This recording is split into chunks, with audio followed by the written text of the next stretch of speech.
Hello दोस्तों, आज हम प्रकाश संश्लेषण का न्यू टॉपिक डिस्कस करेंगे। इससे पहले लाइट रिएक्शन को पढ़ लिया है, आज पढ़ेंगे हम डार्क रिएक्शन या अप्रकाशिक अभिक्रिया। तो देखो स्टार्ट करते हैं। अप्रकाशिक अभिक्रिया,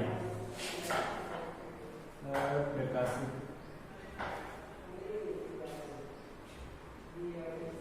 अभिक्रिया या कहेंगे इसको डार्क रिएक्शन।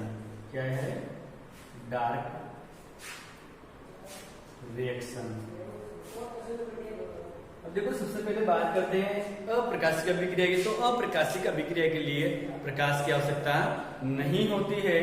ये प्रकाश की अनुपस्थिति में भी संपन्न हो सकती है। प्रकाश मिल भी रहा है तो कोई फर्क इस क्रिया पे नहीं पड़ेगा। रही बात ये कहाँ संपन्न होती है, तो आप बताएंगे स्ट्रोमा भाग में। कहाँ होती है? स्ट्रोमा भाग में होती है। किसके स्ट्रोमा भाग में? क्लोरोप्लास्ट के स्ट्रोमा। तो ये क्लोरोप्लास्ट के स्ट्रोमा भाग में कौन संपन्न हो रही है? डार्क रिएक्शन संपन्न हो रही है। मैंने कहा होता क्या है, तो यहाँ पे CO2 का अपचयन होगा। क्या होगा? CO2 का अपचयन होता है। CO2 का अपचयन होगा तो क्या बनेगा आपके पास में? ग्लूकोज का निर्माण होता है। क्या बनता है? ग्लूकोज का निर्माण होता है। तो डार्क रिएक्शन की ये कहेंगे कि स्ट्रोमा भाग में संपन्न होती है, और साथ में ये कहेंगे कि इसमें CO2 के अपचयन से ग्लूकोज का फॉर्मेशन होता है इसमें डार्क रिएक्शन में। अब बात करते हैं कि यहाँ पे अगर मैं बात करूं तो ये प्रोसेस 3 साइकिल के द्वारा संपन्न होता है।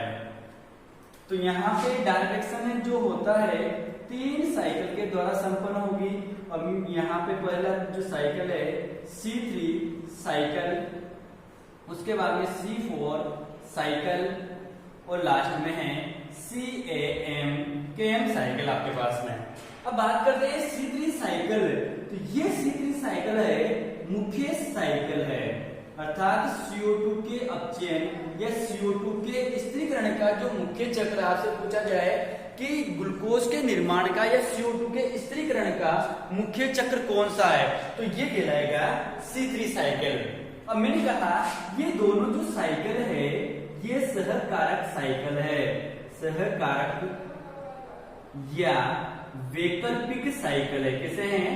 वैकल्पिक चक्र हैं। तो C4 साइकिल और KM साइकिल कैसे हैं? वैकल्पिक। इसका मतलब ये अगर KM प्लांट और C4 प्लांट की बात करते हैं तो कहीं ना कहीं इन प्लांट में भी जो वास्तव में CO2 का स्थिरीकरण होता है वो किसके द्वारा होता है? C3 साइकिल के द्वारा होता है। इस कारण इन दोनों चक्र को आप क्या कहेंगे? वैकल्पिक या सहकारक साइकिल कहते हैं। आज के वीडियो में अपन यही पढ़ेंगे कि C3 साइकिल कैसे संपन्न होता है। तो स्टार्ट करते हैं। देखो इसको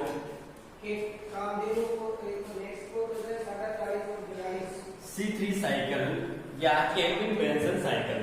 देखो यहाँ समझना, C3 चक्र इंपोर्टेंट चक्र है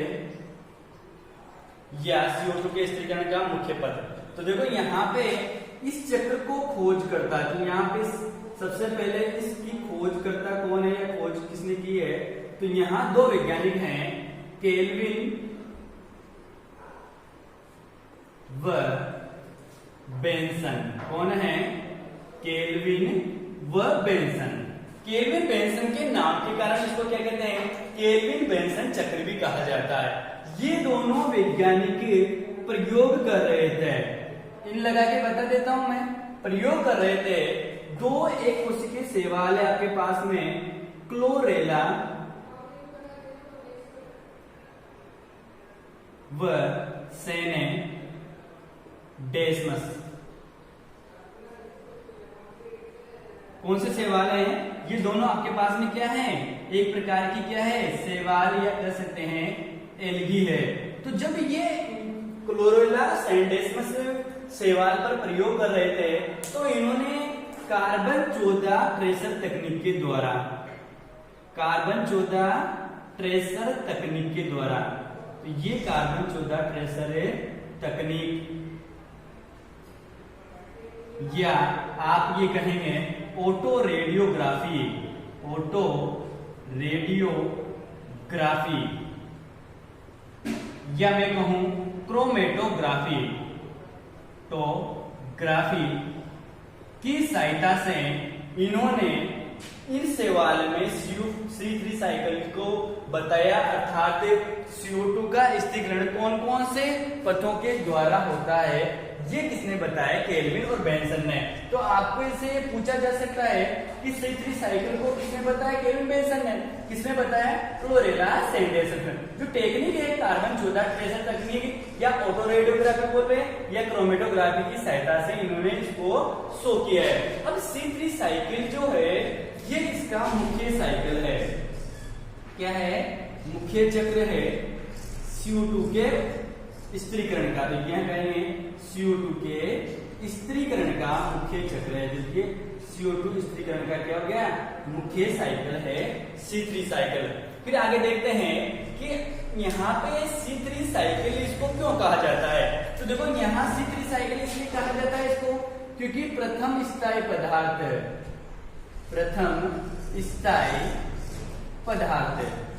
कौन है? 3 कार्बन का है। कितने कार्बन का है? 3 कार्बन का। इस कारण क्या बोलते हैं? C3 चक्र। और 3 कार्बन का कौन है? Phospho glyceric acid. 3 कार्बन का कौन है? फास्फो ग्लिसरिक एसिड 3 कार्बन का होने के कारण इसको C3 चक्र कहा जाता है और यह प्रथम स्थायी पदार्थ होता है। अब यहाँ पे ये कहेंगे कि ये C3 में जो प्रथम स्थायी पदार्थ बना है इसकी कारण आप इसको क्या कहते हैं? C3 cycle. अब साइकिल कैसे संपन्न होता है, कौन कौन से एंजाइम भाग लेते हैं और ये पूरा का पूरा साइकिल कहाँ कंप्लीट हो रहा है, इस चीज को अपन डिस्कस करेंगे। अभी इतना याद रखना है कि C3 साइकिल क्यों कहा? क्योंकि प्रथम स्थायी पदार्थ क्या है? 3 कार्बन का। कौन है? Phosphoglyceric acid. और ये जिन साइकिल में, जिन प्लांट में C3 चक्र पाया जाता है इनको C3 प्लांट कहा जाता है। अर्थात आप ये कहेंगे जिन पौधों में CO2 का स्थिरीकरण केवल C3 चक्र की सहायता से ही होता है उनको क्या बोलते हैं? C3 प्लांट कहा जाता है। क्या कहेंगे? C3 पादप कहा जाता है। अब देखते हैं किस प्रकार चक्र संपन्न होता है। इसको मिटा देता हूं मैं। ये इसका बेसिक इंट्रोडक्शन था, बाकी सभी चीजें अपन साइकिल के साथ डिस्कस करेंगे। देखो सबसे पहले आप बात करें, लाइट रिएक्शन खत्म हो गई है। लाइट रिएक्शन के बाद में डार्क रिएक्शन स्टार्ट होती है जिसमें ग्लूकोज का निर्माण करेंगे। अब ग्लूकोज का निर्माण होता है किसकी सहायता से? CO2 की सहायता से। तो CO2 आएगी और किसी न किसी कंपोनेंट के साथ जुड़ेगी और जुड़ने के बाद में ग्लूकोज बनाएंगे और पूरा का पूरा एक साइकिल बनेगा, जिसको किसने बताया? केल्विन बेंसन ने, और नाम दिया C3 साइकिल। अब देखो कैसे है। सबसे पहले बात करते हैं कि स्टोमा भाग में पाया जाता है RUMP। क्या पाया जाता है? RUMP। RUMP को मैं यहां लिख देता हूं। RUMP का मतलब क्या है? राइबोलोज मोनो फास्फेट या मोनोफास्फेट। क्या लिख देता हूं मैं? 5 फास्फेट। मोनोफास्फेट का मतलब है एक फास्फेट का अणु। 5 फास्फेट लिखता हूं तब भी क्या है? एक फास्फेट का अणु है, परंतु कौन से कार्बन पे जुड़ा हुआ है? 5 कार्बन पे। तो ये RUMP स्टोमा भाग में प्रेजेंट है पहले से ही। कौन? राइबोलोज मोनोफास्फेट। इसको क्या बोलते हैं? RUMP राइबोलोज monophosphate. अब ये राइबोलोज मोनोफास्फेट क्या करता है? यहाँ पर प्रथम बार इसमें फास्फेटीकरण होता है। क्या होगा? फास्फेटीकरण होगा। तो प्रोसेस में क्या है? फास्फेटीकरण हुआ। देखो ये हुआ प्रथम बार फास्फेटीकरण। तो RUMP का फास्फेटीकरण होगा। इसका मतलब फास्फेटीकरण का ये कहेंगे कि यहाँ पर फास्फेट आकर जुड़ेगा। एक फास्फेट पहले से ही है, इसमें और फास्फेट जुड़ता है आकर, तो क्या बनेगा? RUMP की जगह क्या बनेगा? RUDP ribulose diphosphate. क्योंकि एक फास्फेट पहले प्रेजेंट था, केमिस्ट्री के हिसाब से देखेंगे अपन तो एक फास्फेट और जुड़ा है और एक फास्फेट ऐसे जुड़ने के बाद में क्या बोलेंगे? RUDP या RUBP राइबोलोज बाइफास्फेट या राइबोलोज डाइफॉस्फेट का निर्माण होता है। तो देखो यहां पे बना RUDP, इसको आप RUBP भी कह सकते हैं। तो जो नेक्स्ट वर्ड आया है अपने पास में राइबुलोज 1,5 डाइफॉस्फेट, ये क्या बना राइबुलोज 1,5 डाइफॉस्फेट, इसको मैं RUDP या RUBP कह सकता हूं। क्या कह सकता हूं RUBP। अब देखो फास्फेटीकरण हुआ, अब दिमाग में जरा सी बात आई होगी कि अपने फास्फेटीकरण हुआ, फास्फेट आया है, परंतु कहां से आया है। तो मैं कहूंगा कि फास्फेट जो आया है वो आया है, किसने दिया है ATP ने दिया है भाई। किसने दिया है ATP। तो यहाँ पे क्या होगा ATP से एक फास्फेट लेगा कौन RUMP, और फास्फेट लेने के बाद में ये किसमें बदल जाएगा ADP में। एडिनोसिन ट्राइफॉस्फेट ने एक फास्फेट दिया, अब ये किसमें बदल गया ADP में, और ये RUMP किसमें बदल गया RUDP में। अब यहाँ पर एंजाइम भाग लेगा, क्या लेगा भाग एंजाइम। तो जिसको बोलते हैं फास्फो पेंटोकाइनेज, पेंटोकाइनेज। तो यहाँ पे फास्फोपेंटोकाइनेज एंजाइम की उपस्थिति में RUMP का फास्फेटीकरण होता है और ये कन्वर्ट हो जाता है किसमें RUDP में। अब RUDP इंपोर्टेंट चीज आ जाती है अपने पास में, और ये अस्थायी होता है। तुरंत ही क्या करता है ये CO2 को ग्रहण करता है। किसको ग्रहण करेगा CO2 को। आप देखो सबसे पहले जो CO2 ग्रहण किए हैं किसने किए RUDP में। तो प्रकाश संश्लेषण क्रिया में जो कार्बन डाइऑक्साइड गैस ग्रहण कर रहे थे पौधे, वो एक्चुअली किसने किए ग्रहण RUDP ने। तो ये CO2 को यहाँ से ग्रहण करेगा। ये CO2 कहां से आई वास्तव में इन्वायरमेंट से आई, ये CO2 को ग्रहण करेगा। इसका मतलब CO2 को ग्रहण करना केमिस्ट्री की भाषा में क्या कहलाता है कार्बोक्सीकरण कहलाएगा। क्या कहलाएगा कार्बोक्सीकरण। तो ये कार्बोक्सीकरण होगा यहाँ पे, तो यहाँ पे लिखेंगे कार्बोक्सीलीकरण हो जाएगा यहाँ पे। तो ये कार्बोक्सीलीकरण हुआ, फास्फेटीकरण के बाद में क्या हुआ कार्बोक्सीलीकरण हुआ है।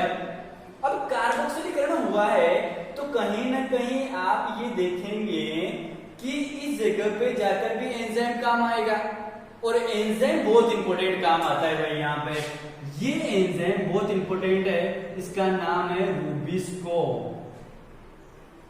कौन सा एंजाइम काम आता है रूबिस्को RUBP कार्बोक्सिलेज। कौन सा एंजाइम है रूबिस्को। और रूबिस्को की बात करता हूं मैं यहाँ पे, देखो साथ के साथ बात कर लेते हैं रूबिस्को भी। तो ये रूबिस्को एंजाइम है, क्या है। अब रूबिस्को की फुल फॉर्म पूछा जाए तो क्या बोलेंगे राइबुलोज 1,5 फास्फेट कार्बोक्सिलेज ऑक्सीजनेज। क्या बोलेंगे राइबुलोज। देखो ये RUMP का मतलब पता है, राइबुलोज 1,5 फास्फेट या डाइफॉस्फेट बोलो, साथ में जोड़ देंगे कार्बोक्सिलेज और ऑक्सीजनेज या ऑक्सीजनेज, क्योंकि इसकी दोहरी प्रवृत्ति होती है। देखो ये ऑक्सीजनेज की भांति व्यवहार करता है कार्बोक्सिलेज, यहाँ पे किसकी बात व्यवहार कर रहा है कार्बोक्सिलेज। तो ये RUBP कार्बोक्सिलेज एंजाइम की उपस्थिति में CO2 को ग्रहण किया जाता है और प्रथम स्थायी पदार्थ बनेगा। जैसे CO2 ग्रहण किए RUDP कन्वर्ट हो जाएगा प्रथम स्थायी पदार्थ। कितने कार्बन का 3 कार्बन का। ये है PGA फास्फोग्लिसरिक एसिड। तो ये क्या बना आपके पास में फास्फो ग्लिसरिक अम्ल। क्या बना फास्फो ग्लिसरिक अम्ल। कितने कार्बन का है 3 कार्बन का बना।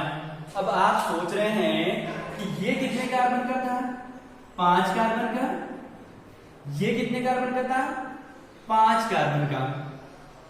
कितने कार्बन का था 5। अब क्या होता है एक्चुअली C3 साइकिल ये बार बार CO2 को अपडेट करते हैं। अपन इसको फ्लो में समझने के लिए डायरेक्ट क्या लेते हैं ग्लूकोज का एक अणु बनाते हैं, ग्लूकोज में 6 कार्बन होते हैं। कितने होते हैं? 6 कार्बन। और 6 ये साइकिल 6 बार चलेगा और 6 बार CO2 को ग्रहण करता है। इसलिए मैं डायरेक्ट इसको यहाँ 5 अणु से लेता हूँ। कितने अणु से लूंगा? 5 अणु से। तो आपने शुरुआत में लिए थे 5 अणु। कितने अणु लिए थे? 5 अणु को लिया। और यहाँ पे भी कितने अणु थे?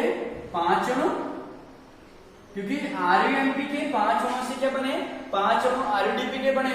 अब 5 अणु थे आपके पास में, तो अब देखो यहाँ पे आपके पास 6 अणु लिए थे। यहाँ पे थोड़ा सा कंफ्यूजन है। ये 6 अणु, तो ये 6 अणु थे आपके पास में और 6 अणु यहाँ थे आपके पास में। अब ये 6 CO2 अणु को ग्रहण करेंगे ना। देखो आपको बताया मैंने कि RUDP का एक अणु एक CO2 अणु को ग्रहण करता है। तो 6 RUDP अणु लिया आपने, तो कितने को ग्रहण करेंगे? 6 CO2 अणु को ग्रहण करते हैं। तो ये 6 CO2 अणु को ग्रहण करेंगे। अब देखो 6 अणु हैं, प्रत्येक में कितने कार्बन है? 5।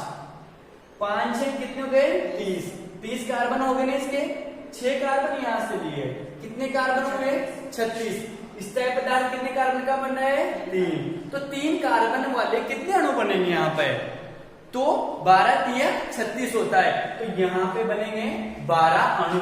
तो ये बन जाते हैं 12 मोलिक्यूल या 12 मोल आपके पास में क्या बनते हैं? PGA बनते, फॉस्फोग्लिसरिक एसिड के। और ये आपके पास में कार्बोक्सिलीकरण रहा इसका। अब आगे चलते हैं, तो ये फॉस्फोग्लिसरिक एसिड है या 3-फॉस्फोग्लिसरिक एसिड बोलूं मैं। 3-फॉस्फोग्लिसरिक एसिड का मतलब या फॉस्फोग्लिसरिक एसिड का मतलब है तीसरे कार्बन पर क्या जुड़ा हुआ है? एक फास्फेट जुड़ा हुआ है। कितनी क्या जुड़ा हुआ है? एक फास्फेट जुड़ा हुआ है। अब देखते हैं आगे, यहां से आगे चल रहे हैं। ठीक, अब यहां पर वापिस जाकर क्या हो जाता है? फास्फेटीकरण होता है। तो यहाँ देखो, अगर मैं इसको 6 लेता हूं तो 6 ATP खत्म होंगे ना। यहाँ पे कितने ATP खत्म होंगे? 6। अब वापिस क्या होगा? फास्फेटीकरण। क्या होगा? फास्फेटीकरण। तो फास्फेटीकरण करेंगे वापिस, तो ये हो जाएगा फास्फेटीकरण।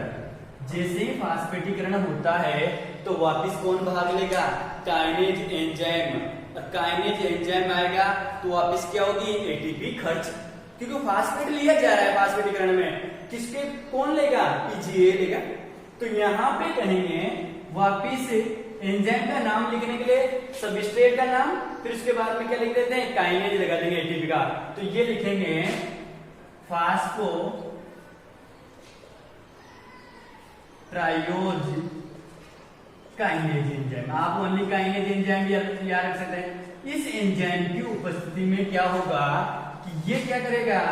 अब देखो एक अणु एक फास्फेट, एक ATP क्या देगा? एक फास्फेट। तो 12 अणु हैं आपके पास में, तो कितने खर्च होंगे?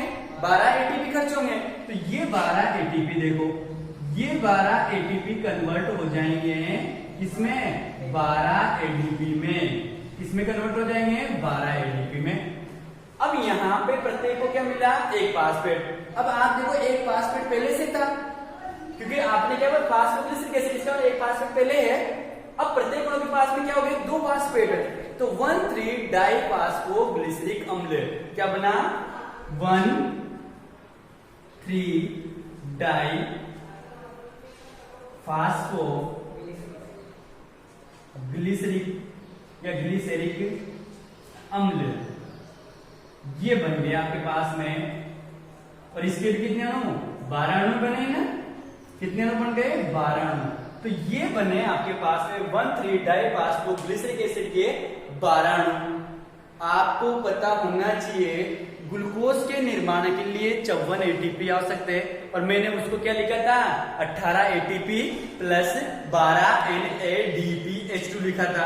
इसका मतलब ATP की फाइल पूरी की पूरी खत्म हो गई है। 12 ATP 6 ATP खत्म। ATP का रोल नहीं आएगा। अब किसका रोल बचा हुआ है? NADPH2 का। तो NADPH2 ये कोएंजाइम यहाँ पे अपचयन में काम आएगा। अब यहाँ पे भी इसका क्या करेगा? अपचयन होगा। क्या होगा? अपचयन। और अपचयन के लिए यहाँ पे आपको पता है, अगर कार्बोक्सिलिक एसिड है और उसका अपचयन होता है तो केमिस्ट्री के हिसाब से क्या बनता है? एल्डिहाइड। कोई भी एसिड का अपचयन होगा तो क्या बनेगा, एल्डिहाइड। तो ये ग्लिसरिक अम्ल है, तो एल्डिहाइड क्या बनेगा, ग्लिसरैल्डिहाइड। क्या बनेगा, ग्लिसरैल्डिहाइड। तो यहाँ पे 12 अणु ही रहेंगे। अपचयन होगा, अपचयन होगा तो हाइड्रोजन की आवश्यकता होगी, हाइड्रोजन जुड़ेगा, हाइड्रोजन कौन देगा, NaDPH2। तो यहाँ पे आपके पास में NaDPH2 क्या देगा, हाइड्रोजन कन्वर्ट किसमें हो जाएगा, NaDP में। हाइड्रोजन दिए, 12 अणु के लिए कितने के अणु की आवश्यकता होगी, 12। तो यहाँ पे चाहिए 12 NaDPH2 और ये 12 NaDP बने यहाँ पे। अब यहाँ पे अपचयन होगा तो एंजाइम कौन सा आता है, ऑक्सीडो रिडक्टेज श्रेणी का, और कौन आएगा, डिहाइड्रोजिनेज। कौन आएगा, डिहाइड्रोजिनेज। तो एंजाइम आया डिहाइड्रोजिनेज, डिहाइड्रोजिनेज। ये डिहाइड्रोजिनेज पूरा नाम लिख सकते हैं, फास्फोग्लिसरिक डिहाइड्रोजिनेज एंजाइम, या डाइफास्फोग्लिसरिक डिहाइड्रोजिनेज एंजाइम, या ग्लिसरेट डिहाइड्रोजिनेज एंजाइम का नाम लिख सकते हैं। मैंने शॉर्ट में क्या लिख दिया है, डिहाइड्रोजिनेज एंजाइम की उपस्थिति में इस NaDPH2 से हाइड्रोजन या प्रोटॉन बाहर निकल जाते हैं, जिनको ग्रहण कौन करता है, फास्फोग्लिसरिक अम्ल। परंतु इस क्रिया में एक इंपॉर्टेंट चीज ये आती है, इसको मैं देखो अपचयन का माना है, क्या हुआ, अपचयन हुआ ना, अपचयन हो गया, और यहां से इसी समय क्या होता है, 12 अणु H3PO4 फास्फोरिक अम्ल के बाहर निकल जाते हैं। ये 12 अणु किसके बाहर निकल गए, H3PO4 के बाहर निकल गए। इसका मतलब प्रत्येक के साथ में 2 फास्फेट थे, अब 2 में से एक फास्फेट बाहर निकल गया है। फास्फेट बाहर निकल गए तो प्रत्येक के पास में कितने फास्फेट बचे, एक फास्फेट बचा। तो यहाँ पे एल्डिहाइड बनेगा, तो क्या बनेगा, फास्फोग्लिसरैल्डिहाइड, 3 फास्फोग्लिसरैल्डिहाइड बन जाएगा।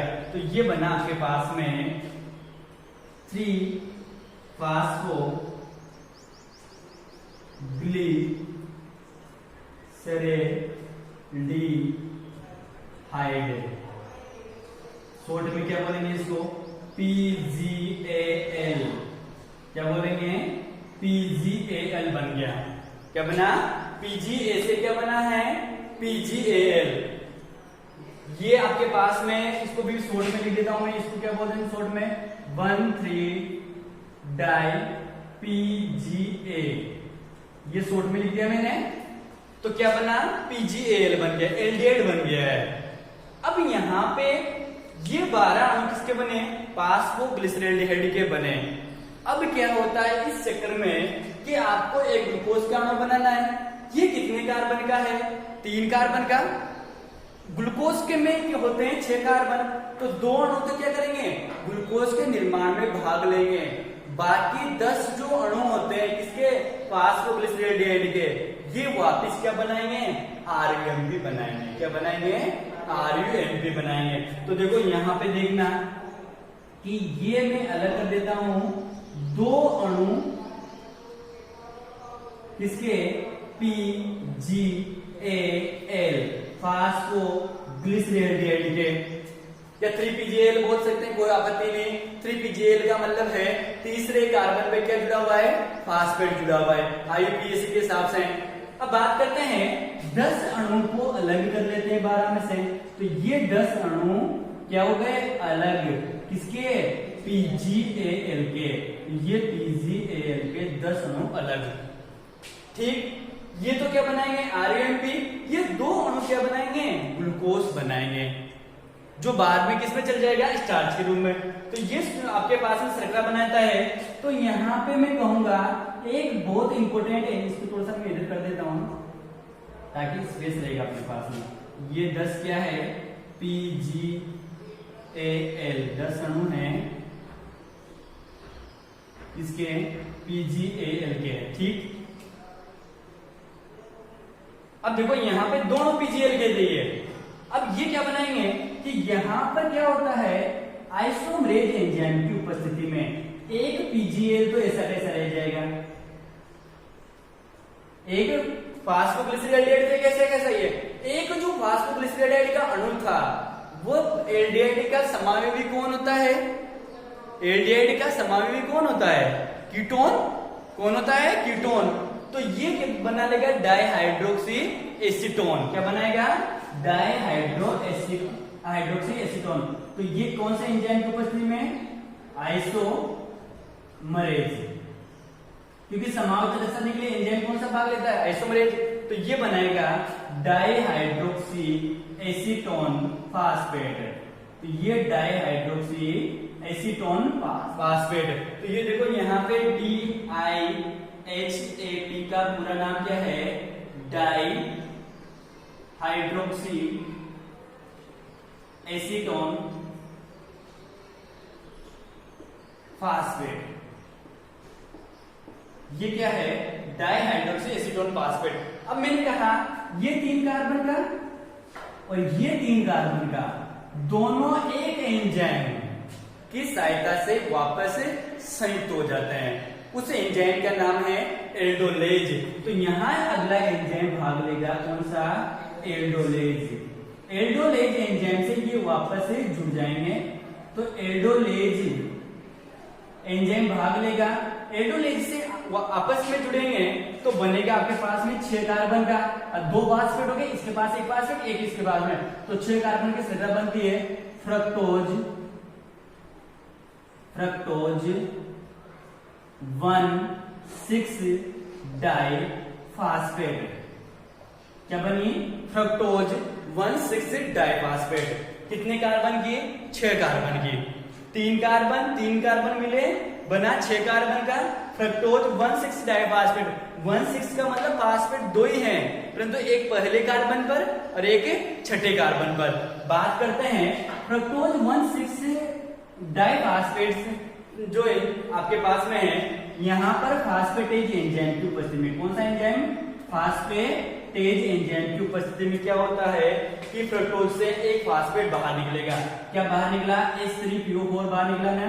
तो ये H3PO4 बाहर निकलता है। बाहर निकलेगा तो क्या बना? Fructose 6 phosphate. क्या बना? Fructose 6 phosphate. अब ये फ्रक्टोज 6 फास्फेट का समावेशी 6 कार्बन का फ्रक्टोज और 6 कार्बन का इसका समावेशी कौन होता है? ग्लूकोज। 6 कार्बन की संख्या में ग्लूकोज भी दो। तो इसका आइसोमरेज एंजाइम वापिस ये, चलो पहले इसको मैं चेंज कर लेता हूं। ये फ्रक्टोज 1 फास्फेट में कन्वर्ट हो जाएगा। पहले क्या हो जाएगा? 1 फास्फेट और फ्रक्टोज 1 फास्फेट का आइसोमरेज एंजाइम। तो ये आइसोमरेज एंजाइम की उपस्थिति में किसमें कन्वर्ट होगा? Glucose 1 phosphate. किसमें कन्वर्ट हुआ? ग्लूकोज 1 फास्फेट में ये कन्वर्ट हो जाता है। तो देखो यहां से देखना ग्लूकोज के निर्माण को दोनों पीजीएल के थे। एक पीजीएल का अणु ऐसा कैसा है, दूसरा अणु आइसोमरेज एंजाइम की स्थिति में डाइहाइड्रोक्सी एसीटोन फास्फेट में डाइहाइड्रोक्सी एसीटोन फास्फेट और पीजीएल दोनों मिलकर फ्रक्टोज 1,6 डाइफास्फेट। फ्रक्टोज 1,6 डाइफास्फेट जो बनता है उसमें से एक फास्फेट रिमूव। तो फ्रक्टोज 1,6 डाइफास्फेट से फास्फेट रिमूव करना है तो fructose 6 phosphate, fructose 6 phosphate, fructose 1 phosphate. तो यहाँ 6 फास्फेट नहीं है, छठे कार्बन पर था। फास्फेट कौन से कार्बन पे आ गया? पहले कार्बन पर। अब इसका समावेशी कौन बनेगा? Glucose 1 phosphate. अब ये ग्लूकोज 1 फास्फेट और ये फ्रक्टोज 1 फास्फेट ये बना देते हैं सुक्रोज। क्या बनाते हैं? सुक्रोज। ये आपके पास में क्या बन गया? C3 साइकिल के द्वारा CO2 के अपचयन के फलस्वरूप या CO2 के स्थिरीकरण के फलस्वरूप आपके पास में क्या बना है? भोजन बन गया पौधों में। अब बात आती है 10 अणु PGAL के वापिस पुनर्जनन के द्वारा क्या बना लेंगे? RUMP। तो इनका पुनर्जनन हो जाएगा। पुनर्जनन किसका? RUMP का, या पुनर्निर्माण कह सकते हैं। क्या कह सकते हैं? पुनर्निर्माण, या आपके पास पुनर्जनन के द्वारा क्या बनेंगे? RUMP का निर्माण होगा। परंतु क्वेश्चन एक और पूछा जाता है, ये कंप्लीट आ गया ना समझ में? इनको मैं हटा सकता हूं। अब तो देखो यहां से हटा देते हैं इनको ताकि बोर्ड में जगह हो जाए थोड़ी सी। अब यहाँ पे जब इस आरयूएमपी का पुनर्जनन होता है, जगह नहीं है तो यहाँ लिख देता हूं मैं, ये आरयूएमपी का पुनर्निर्माण होगा। क्या होगा? पुनर्निर्माण। अब देखो आरयूएमपी का पुनर्निर्माण होता है तो यहाँ पे क्या बनती है? मध्यवर्ती श्रृंखला बनती है। ये क्वेश्चन डायरेक्ट पूछा जाता है। क्या बनती है? मध्यवर्ती श्रृंखलाएं बनेगी। और ये नीट या अन्य कॉम्पिटेटिव एग्जाम होते हैं, उनमें पूछा जाता है कितने कार्बन की कौन सी श्रृंखला बनती है C3 साइकिल के दौरान। आपको डायरेक्ट यहाँ से याद रखना है। अगर मैं कहूँ 3 कार्बन की श्रृंखला कौन सी बनती है, तो यहाँ पे बोलेंगे जिनमें 3 कार्बन है, ये PgAl बनेगा, ये एक डाइहाइड्रोक्सी एसीटोन फास्फेट बनता है। 3 कार्बन का है दोनों श्रृंखलाएं बनी। 4 कार्बन की कौन सी बनती है? तो ये बनती है इरिथ्रोज 4 फास्फेट।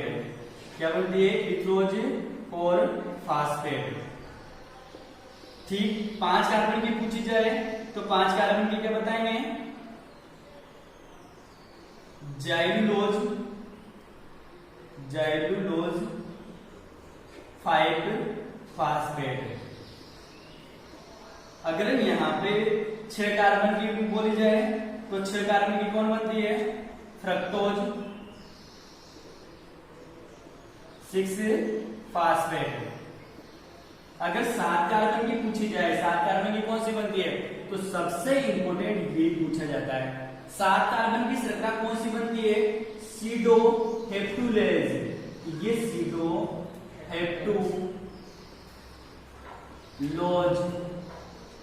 7 फास्फेट। अच्छा, 7वें कार्बन क्या लगा हुआ है? फास्फेट।